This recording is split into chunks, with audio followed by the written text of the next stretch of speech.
So in the previous class we had already discussed about the physical properties of metals and non-metals and the chemical properties of metals, like reaction of metals with different compounds. So here we will discuss about the reaction of metals with non-metals. How do metals and non-metals react? So for that, first of all, we have to recall the studies of class 9. What we had discussed in the class 9, we have studied about the electronic configuration of the elements having different cells like K cell, L cell, M cell and N cell, and the electrons are arranged in the cell according to their atomic number. So we had also studied about the noble gas. Noble gas means they have completely filled valence cell.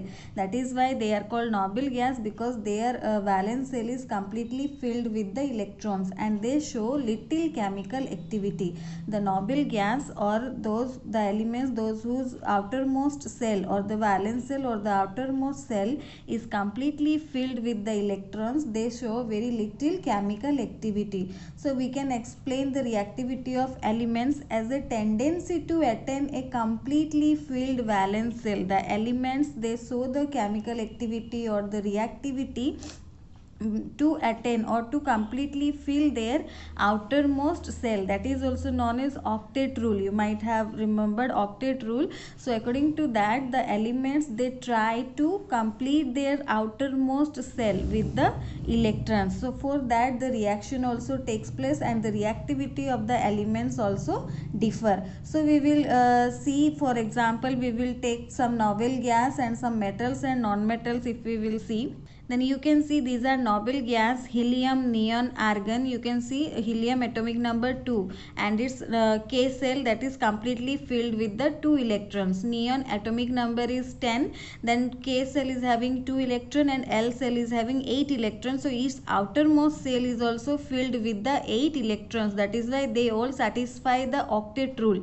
They satisfy the octet rule and their outermost cell is completely filled with the electrons. That is why they show very little reactivity and they are considered as noble gas. These are few metals like sodium, magnesium, aluminium, potassium, calcium. Their atomic number is also given. For example, sodium atomic number is 11. So if we will arrange the electrons in the cell KLM, we will get 281. So here outermost cell is having only 1 electron. It doesn't satisfy octet rule. That is why it shows the reaction, or sodium reacts. It tries to fill the outermost cell. That is why reactions takes place. Magnesium also similarly, outermost cell is having only 2 electrons. Aluminium is having only 3 electrons. Potassium, calcium, they are also having only 1 and 2 electrons. That is why these all, they show reactivity. They show reactivity or chemical activity because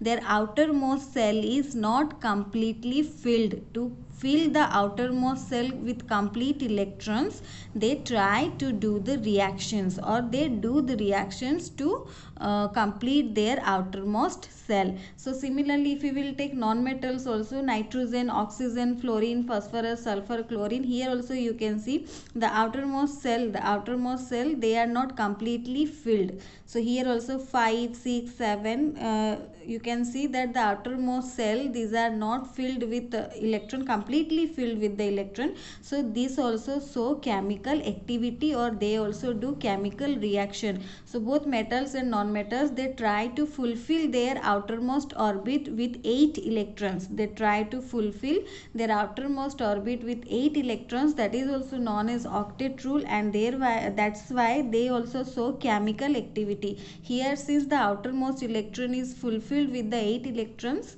they show octet rule and they are called as noble gas. That is why they show little reactivity. But here they show chemical reactions or reactivity. It is seen here among the metals and non-metals to fulfill their outermost cell with the 8 electrons. If we will take the example of sodium, sodium is having electronic configuration, atomic number is 11, so its electronic configuration we can write 281. That is, K cell is having 2 electron, L cell is having 8 electron, M cell is having 1 electron. So here it's easy for the sodium to give 1 electron to get the stable octet. If sodium gives 1 electron, then its outermost cell will be having 8 electron and it has a stable octet. So that time the nucleus of this atom still has 11 protons, but the number of electrons will become 10. So here there is a net positive charge giving a sodium cation. So if it will give 1 electron, then there will be a net positive charge. That means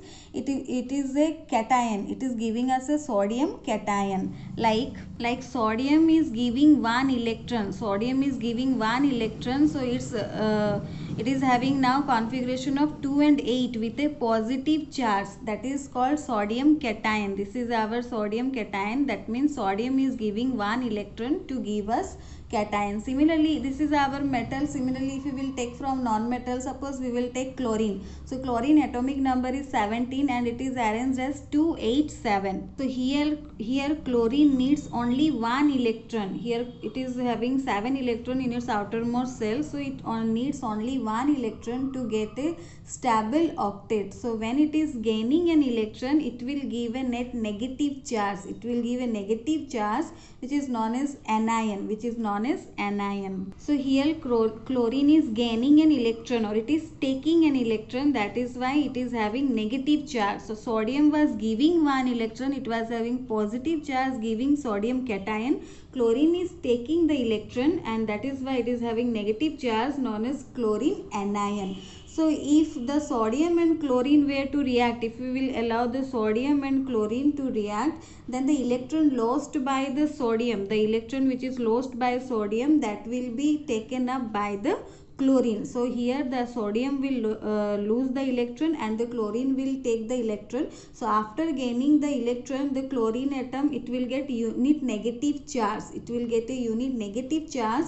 So its nucleus has 17 protons and there are 18 electrons in K, L and M cell. So it is having 17 protons, but the electrons will become 18, 2, 8 and 8, K, L and M cell. So thus gives chlorine anion. That means Cl minus, that is chlorine anion. So both these sodium and chlorine, they react, or they can have a give and take relation.